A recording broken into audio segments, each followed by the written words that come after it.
Hello, everybody. Welcome to another fun and awesome episode of Youth Connect. I'm Aiden. I'm Logan. I'm Jeffrey. And welcome to our Youth Connect.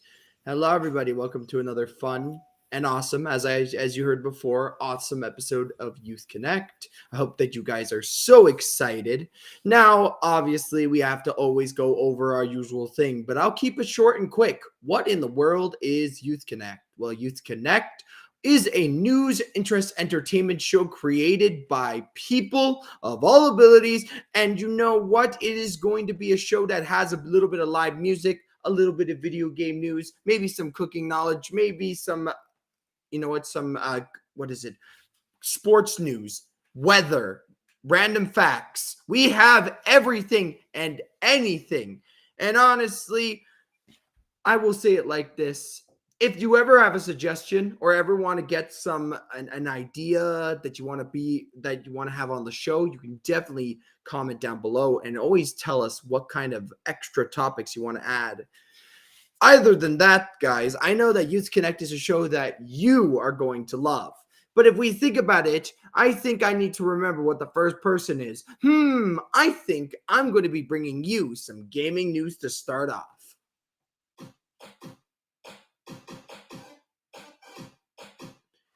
Hello, everybody.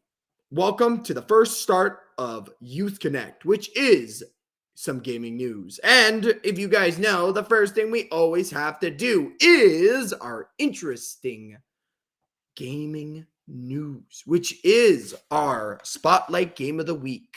Now, what is Spotlight Game of the Week? Well, basically, it's a game that I want to put in the spotlight. Get it? Game Spotlight. And it's either a game that has come out recently, a game that is coming out, or an old classic.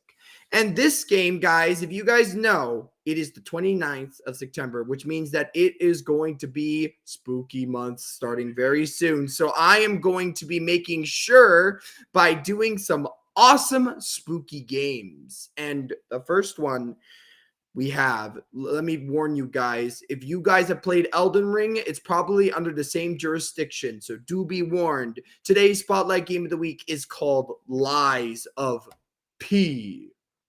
What? Now, what is this game? I found this game in the middle of a random kind of crawl through the internet, and YouTube actually showed me this game called Lies of P. I kept seeing this ad about Lies of P, and it looked absolutely brilliant. I was like, what is this strange game? So I actually looked it up. I played it myself, and this game is absolutely brilliant. Guys, if you ever see any reviews that say otherwise, it's because they're saying that it's too much like Dark Souls. It's too much of Bloodborne. It's too much of a copy. But listen, if it's just like Bloodborne, that's really, really good, because a game that can mimic the exact style, that requires a lot of dedication. Now, what's the story? You are a puppet created by Geppetto, who's caught in a web of lies with unimaginable monsters and untrustworthy figures, standing between you and the events that have befallen the world in Lies of P. You are awakened by a mysterious voice that guides you through the plagued city of Krat, a once lively place that had been poisoned by madness and bloodlust. In this Souls-like, you must adapt yourself and your weapons to face untold horrors and untangle the fathomable, oh my goodness, that's a big word, unfathomable. Yeah, I'm going to just slow my words down. Unfathomable secrets of the city's elites, and choose whether to confront predicaments with the truth or weave lies to overcome them on the journey to find yourself. You will be developing a unique combat style to counter vicious enemies. So guys, what makes this so interesting compared to different Souls-like games is that this one requires you to choose a specific set of weapons, and those set weapons you then work upon, and you can increase the damage, increase the range that it can do. Instead of finding multiple different types of weapons, you're just working with one weapon. So it kind of adds a little bit of realism to it, and I love it. I like it where a game, if you really think about it, if I had a video game, I'm not going to get 5,000 weapons. I'm not going to hold like all these weapons. I'm just going to choose one type of weapon and then work on that weapon, master that weapon. And that's what this game does. It introduces a unique combat style, but it also kind of brings in these weapon combinations, and you will be utilizing the Legion's arms by activating new abilities.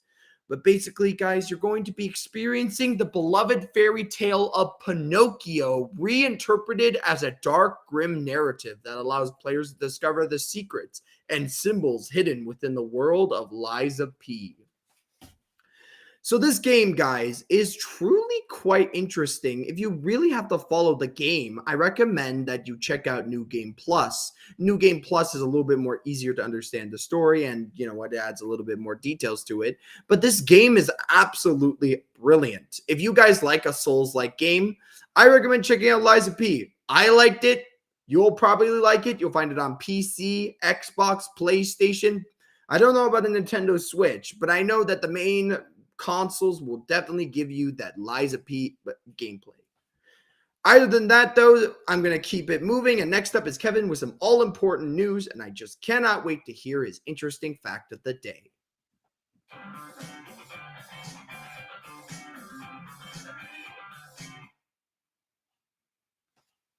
Hello everyone, welcome to Youth Connect with me, Kevin Aruja.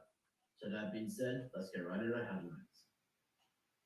The new plan looks to build on success of the Bentway to rejuvenate more urban space under the Gardner Expressway. Ontario's public high school teachers approved proposal to avoid strike. Toronto family who was shocked they must rip out $20,000 synthetic grass putting green. Embo Bichette hits four for the first time this season as Blue Jays hopes to create runs. A new plan to guide and expand the rejuvenation of spaces under the Gardner Expressway in the coming decades are being touted as 6.5 kilometers of opportunity. The Under Gardner Public Realm Plan is a collaboration between the independent nonprofit Bentway, Conservancy, and City of Toronto staffs and builds on the success of previous public realm initiatives such as the Bentway skating rink and art space. The draft plan, which has been unveiled to the public this week, lays out several principles that would give the development of more spaces under the Gardner in the coming decades. Those principles established in part through open houses and consultation with stakeholders around the space, including creating, inviting physical and visual connections that link neighborhoods, community assets, and transportation to address concerns about safety and accessibility. Diversity of use and celebrating the Gardner's distinctly urban character. A revised strategic rehabilitation plan for the Gardner was approved by City Council in 2016 with an estimated completion date of 2030. Ontario Public Health High School teachers voted in favor of a deal with the province and the union that would see a strike avoiding using voluntary binding aberration. The Ontario Secondary Teachers Federation would meet with the province in late August and came to the bargaining agreement as part of negotiations if no collective agreement would be reached by October 27th. A third party would be brought in to make the final decision to unresolved issues. Members from education workers to teachers had the chance to vote on a proposal from September 7th up until Wednesday. The adopted proposal with just over 78% of its member support. The approved proposal guarantees there will be no strikes or lockouts while at a bargaining table with the province during a round of negotiations. As anything that cannot be agreed upon will be said aberration. Speaking to CTV News Toronto following the announcement, Littlewood said has been significantly different at a bargaining table. Just last week, the province reached a tentative agreement with the 3,500 educational workers represented by Elementary Teachers Federation. Through an agreement remains to be made with the 80,000 teachers, and educational teachers members of the union. Cito Trevanovic was an avid golfer and installed synthetic grass in the backyard 4 years ago, as much as he and his family enjoy golf. He said, at a time, they also decided to install the fake grass because it was easier for his mother-in-law to enjoy the backyard. According to Trevanovic, there are no issues until the neighborhood or a neighbor complained that rainwater ran off the synthetic grass and onto her property. But he said adamant the fake lawn is porous and allows drainage. The family was still given a violation notice requiring a minimum 50% of the year rear yard must be soft landscaping. It also stated they must correct the violation and bring the property into compliance. Trivanovic said it would cost $20,000 to install the turf, and the family is concerned it would cost that much to remove it. However, the City of Toronto said artificial turf does not count towards soft landscaping, which is soil or mulch suitable for trees, shrubs, flowers, and plants, enhance biodiversity, cool the air, absorb rainwater, and remove carbon dioxide from the atmosphere. Trivanovic said there's a court case that he wants to join, adding how unfair some institutions can have fake grass, but homeowners can't. In sports news, the All-Star shortstop Bo Bichette hit four for the Toronto Blue Jays on Thursday in a finale of a critical three-game series with the New York Yankees. Bichette, 3 out of 1 batting average, leads the Blue Jays this year, and yes, he's tied with the outfielders George Springer for the second most runs batted. It was 71 point. First baseman Vladimir Guerrero Jr. has 94 RBIs. Bichette hit second with the order all season, but Toronto was shut out by the Yankees in the first two games of their three-game set at Rogers Center. Michael King and Kai Young's favorite Garrett Cole did most of the work to keep the Blue Jays off the scoreboard in 2 out of 0 and 6 out of 0 victories on Tuesday and Wednesday. Cole's complete shutout was especially impressive. Toronto holds the second wildcard spot at American League with 4 games left in the regular season, and a win over New York would help the club clinch a playoff berth. The Houston Astros and Seattle Mariners are chasing the Blue Jays in the playoff hunt. Houston had jersey off at the Mariners hosted the Texas Rangers. Sorry about that. In today's weather forecast, we got sunny this afternoon. The temperature is now 21 degrees. And tomorrow we'll get mainly sunny and clouds. The temperature sunny. I'm sorry. In today's weather forecast, we got sunny this afternoon. The temperature is now 21 degrees. And tomorrow we'll get mainly sunny and the temperature will be 23 degrees. And now for a new topic. For an interesting fact, I'm going to talk about pumpkin spice latte. Yes. See also the background in the back of me. So what is pumpkin spice latte? Well, let's talk about it. The pumpkin spice latte is a coffee drink made with a mix of traditional autumn spice flavors, which is cinnamon, nutmeg, and clove, steamed milk, espresso, and often sugar, topped with whipped cream and pumpkin pie spice. The beverage is most associated with Starbucks, which was first offered in the fall of 2003. The popular flavor has inspired a wide range of products variations that appear on a seasonal basis. Starbucks started developing the pumpkin spice latte in January 2003, following the successful introduction of winter seasonal drinks such as the peppermint mocha and eggnog latte. Starbucks director of Espresso Americas, Peter Dukes, said that developers realized there was something special around the pumpkin flavor, especially since there wasn't anything around pumpkin at the time.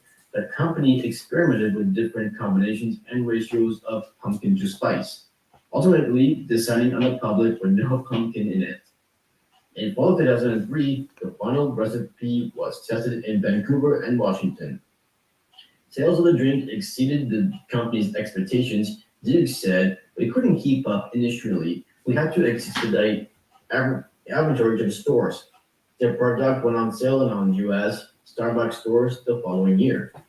The pumpkin spice latte became Starbucks' most popular seasonal beverage, with more than 200 million sold, and between its 2003 introduction and 2015. The beverage started a trend of pumpkin spice products such as candles and air fresheners, as well as for foods and diverse as donuts, breakfast, cereal, cough drops, and pasta sauce. In August 2015, Starbucks changed the recipe to include pumpkin and remove artificial colors. The ingredients announced include a pumpkin pie flavored syrup made with sugar, condensed skim milk, pumpkin puree, coloring, and preservative. And now some facts about the pumpkin spice latte. It's about as carb loaded as eating a bagel. Pound's Everything Bagel clocks in at 53 grams of carbs per serving, which is about as many carbs as you find in a large whole milk, no whip pumpkin latte for the most measured chains. In fact, a pumpkin ginger latte from Caribou Coffee has more than twice as many carbs, clocking in at 127 grams and 710 calories. And second fact is, if you're on a low sugar diet, back away from a latte now. The challenge is knowing how many grams of sugar are added in each drink, since nutrition labels structure naturally occurring at added ones under the blanket category of just plain sugar. At this point, the American Heart Association recommends checking the ingredients listing for fructose, maltose, honey, cane sugar, high fructose corn syrup, molasses, syrup, corn sweetener, or fruit juice concentrates. And the first fact is the most popular seasonal drink the box has ever sold. The PSL has such a following that has 108,000 people now following the drink. Yes, the drink on Twitter, waiting for clues to its return. It even had a secret orange sleeve society last year, and to this day, it remains the Siren Logo Store's best-selling seasonal drink of all time. More than 200 millions have been sold, according to a representative for the brand. But now we come to the end of my segment, with next week's news, weather, and a very interesting fact. I'm sending you back to Aiden. All right, I'm going to just get onto a very serious topic here, guys. Listen, I love eating pumpkin. Pumpkin's great. Having small amounts of pumpkin, like having it in a soup or having a pumpkin puree, but I kind of draw the line with pumpkin spice. I'm not the biggest fan of pumpkin spice. I know it's a very big thing for a lot of people, especially when it comes to fall season. And I will ask Jeffrey and you, Logan, are you guys a big fan of pumpkin spice? I don't know how I feel about it. It's just an kind of feeling. But what do you guys feel about pumpkin spice? I think it sounds delicious. You like pumpkin spice, Jeff? I've never really had it, but it looked delicious. All right. What about you, Logan? Well, the thing actually about pumpkin spice is that it's not pumpkin flavored spice. It's like the spices that you use to flavor stuff like pumpkin pie. I think it's like a mixture of like cinnamon, cloves, nutmeg, and some other stuff. I see. I know, it's so weird how it's called pumpkin spice, but there's actually no real pumpkin in it. I mean, it's not that hard to get some dried pumpkin in there. Oh man. But you know what? I am glad to hear that we are getting into the fall things, especially pumpkin spice or pumpkins in general. Guys, you know what October means. It means spooky month, and that's always awesome to hear. So thank you so much, Kevin. All right, guys. So second gaming news. I don't know. I had a really tough time deciding, guys. And I just want to say, first of all, that sometimes with gaming news, it's not always positive. You might have some good and bad versions, but today we have a semi-bad one.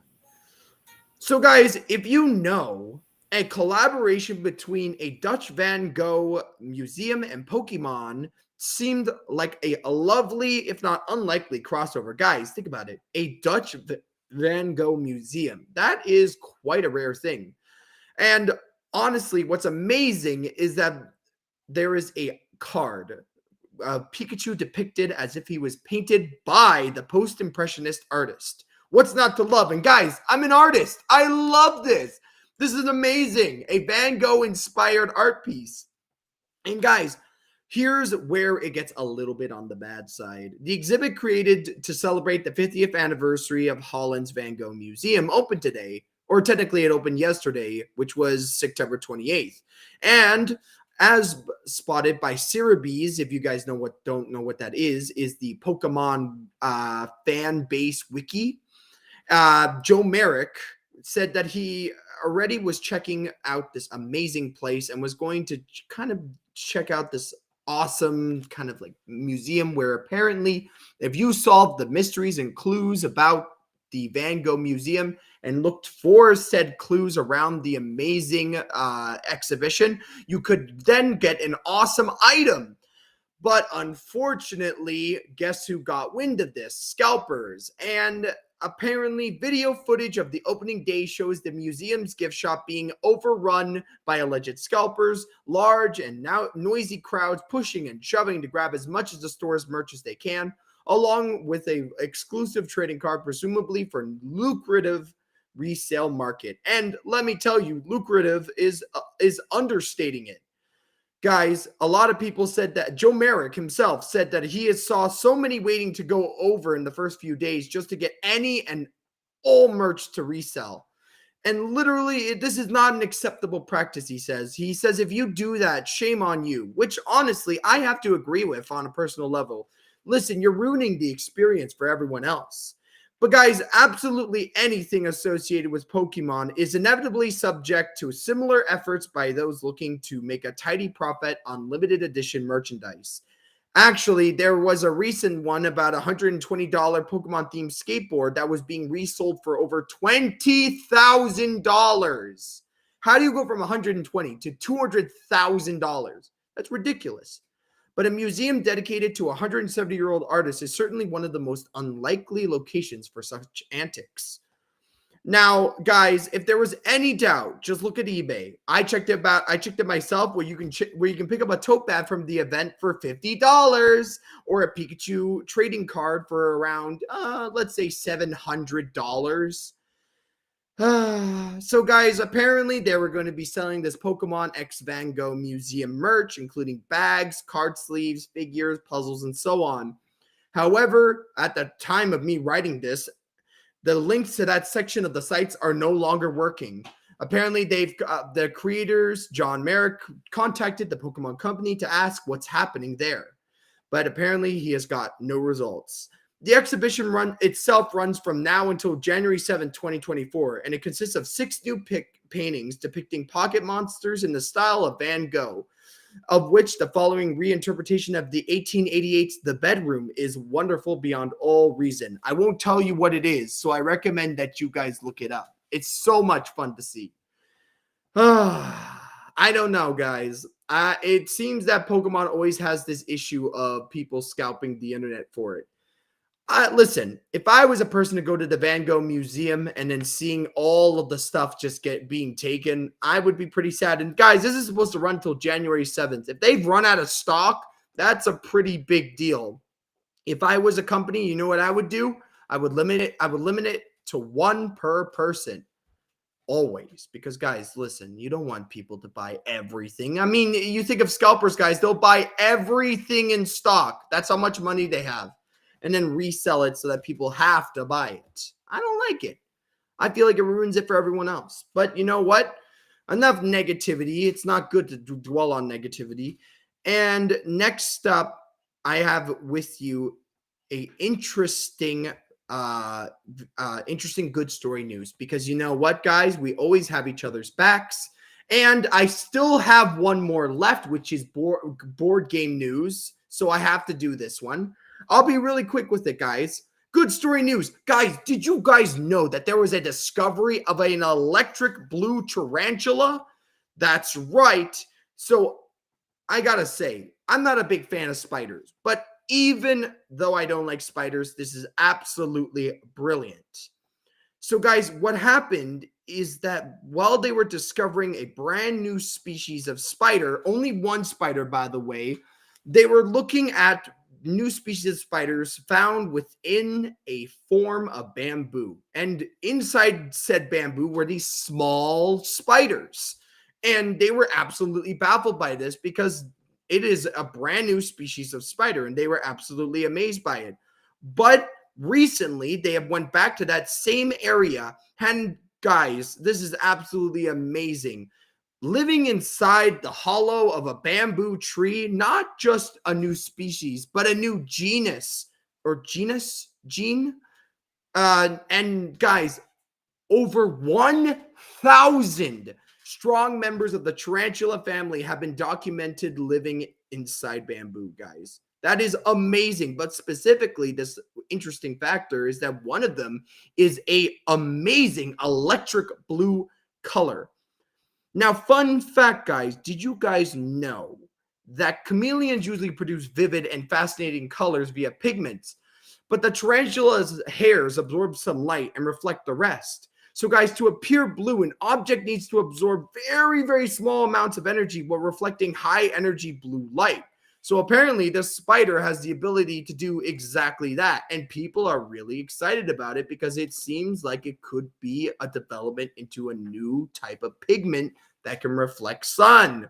Remember last week, guys, how we were talking about energy efficient paint? They apparently are going to be researching this for the exact same purpose because apparently this is an amazing form.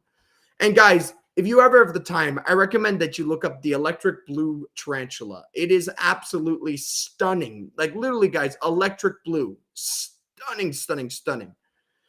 But you know what? This has been my good story news. And guys, let me just say this. It takes a lot of dedication to make the color blue, as you heard. So honestly, take your time, pause the show if you can, and really research this tarantula. It's stunning.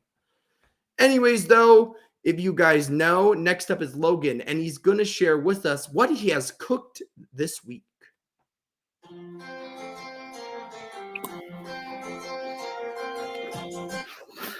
Hello, Youth Connect. I am Logan, and just as Aiden said, I'll be showing off what I cooked this week. So, for our first very nutritious meal today, we have a nice, hearty vegan chili. And the heart of this vegan chili is, of course, the beans. There are so many kinds of beans in here. It is almost ridiculous. But I will go through each one and just tell you about their nutritional values. So the first one we have here is a chickpea. Now, chickpeas are a very new, not quite beans, but, they came in the can just like the other ones. So I'm counting them. But either way, they're very high in protein, very high in iron. They're very fibrous, good for you, and they're low in fat. The next one that I'll talk about are these black beans over here. These ones are especially good for you. They're high in protein, high in fiber, just like the chickpeas. They are full of antioxidants as well, and that means that they're very good to eat if you have diabetes or very high cholesterol. These things are good for you. Oh, it just fell. Anyway, the next bean that I'll go through in here are the kidney beans. Just like the chickpeas and the black beans, they have very high protein, very high fiber. They're very good for digestion. If you have like a stomach illness, they're very good for that. They're just in general very good for disease prevention. So there's some extra ingredients in here like tomatoes, onions, celery, peppers, corn. Overall, this is just like a super hearty, super nutritious, super good for you. Eat it. Now, the second recipe that I came here is something that I think a lot of you might like some more. We have pancakes. But these aren't just any pancakes. They are fortified with oats and bananas. They help give it structure so that they can form the signature pancake shape. And they bring a lot more nutrition than just regular pancakes. So for the oats in particular, they're very high in fiber. They are rich in vitamins and minerals and antioxidants. And they are also gluten-free. Now, that doesn't mean that the pancakes are gluten-free, though, because it does have flour in it. So it's not so much gluten-free, but it is like heavily reduced gluten. And that's all thanks to the oats. So the second part here, there is mashed bananas in these pancakes. And the bananas help considerably in bringing up the nutritional value of them. They are very high in potassium. That's like the thing that most bananas are known for. very high in fiber, and very high in vitamins. Vitamins like vitamin B6 and vitamin C. So either way, those are the two very nutritious, very good for you meals that I made today in my food nutrition classes. So back to you, Aiden. Now, Logan, can I just ask one more time? It was banana pancakes and what? Are you referring to the other dish? That is Yes. the vegetarian chili. Ooh, chili, guys. I cannot with chili. I am a big sucker for chili. I love chili. Chili's delicious. Do you love chili, Logan? I mean, obviously you made it, but I want to know, do you like it? Or are you kind of like a so-so kind I of like person? it on occasions. All right. What about you, Jeff? Do you like chili? Or are you like a maybe sometimes? Not really a chili person. All right. Good to know. I know that I'm a big fan of banana pancakes, though. That sounds absolutely delicious. And I know probably, Jeff, you like banana pancakes. Mm-hmm. Oh, that I sounds... also like blueberry pancakes and chocolate chip. Oh, chocolate chip pancakes. And Those are syrup amazing, is so especially when the awesome. chocolate melts. Oh, makes me hungry. But actually, guys, you know what? I'm going to have to say something sad. I can't do my board game of the week because I think that we got to keep the train moving. And if we keep the train moving, who do we have next? I think it's Jeff, of course. Don't worry, I never forgot. But next up is Jeff, and Jeff is going to be bringing us some live music.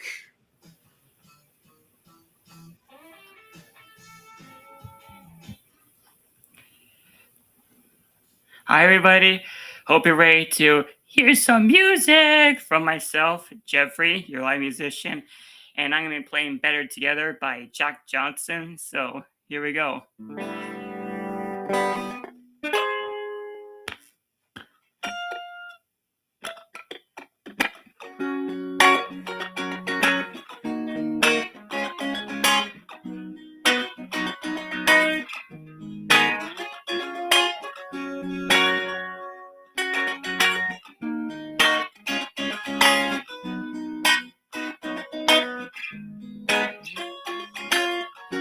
There is no combination of words I can put on a postcard.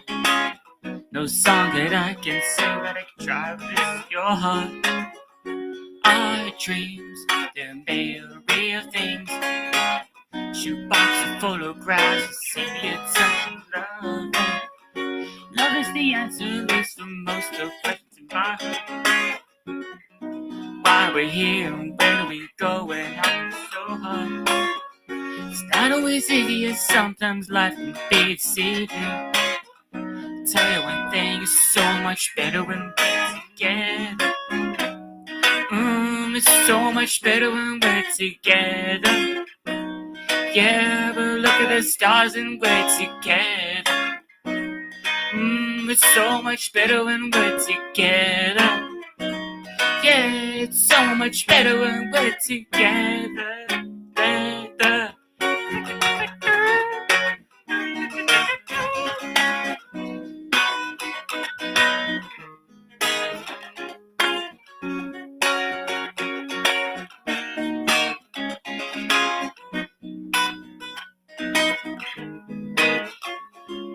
And all these moments just might find their way to my dreams tonight. I know that they'll be gone when the one night sings and brings new things.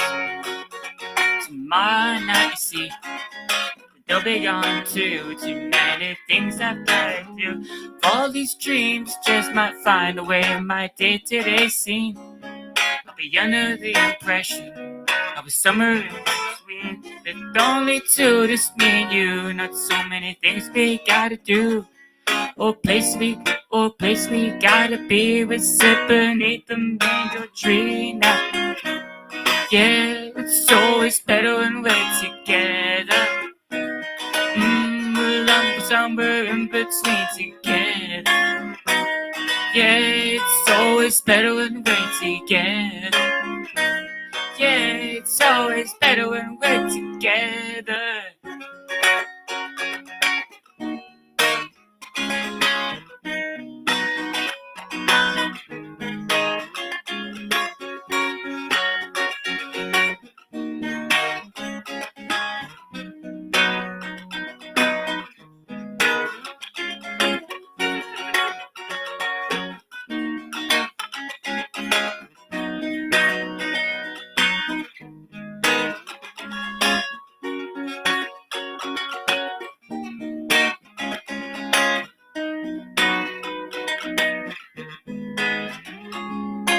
All these moments just might find over my dreams tonight. And I know that they'll be gone when the morning light sings. It brings new things to my night, you see. They'll be gone too. Too many things I've got to do. All these dreams might find a way my day-to-day scene. I'll be under the impression of a summer in between, with only two, just me, only two, me and you. So many things we gotta do, place we gotta be. We sit beneath the mango tree now. Yeah, it's always better when we're together. Somewhere in between together. Yeah, it's always better when we're together. Yeah, it's always better when we're together.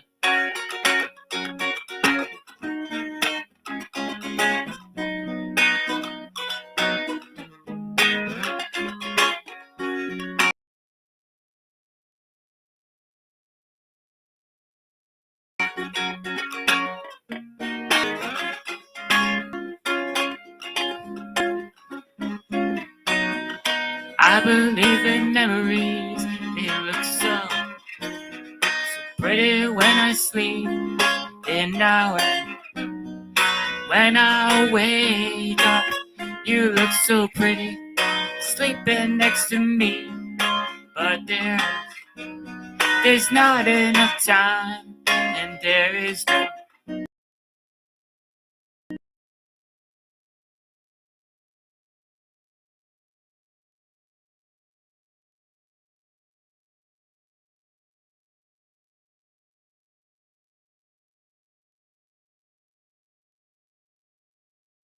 think that Jeffrey has frozen. Oh no. The song was getting so good as well. Darn it. But you know what, guys? We keep the train moving. We're flexible brain. It's okay if something happens. You know what? I bet you that Jeff was just near the end and was going to be singing us our final chord. But you know what? I guess we have to close, or technically we can close it early. So guys, I really hope that you liked Youth Connect. If you did like Youth Connect, make sure to like, comment, and subscribe. And don't forget to hit the notification bell. Yeah. Other than that, guys, I really hope that you have a great rest of your week, and I bet you Jeffrey does as well. And you know what? We will see you all next time. Goodbye, guys, and have a great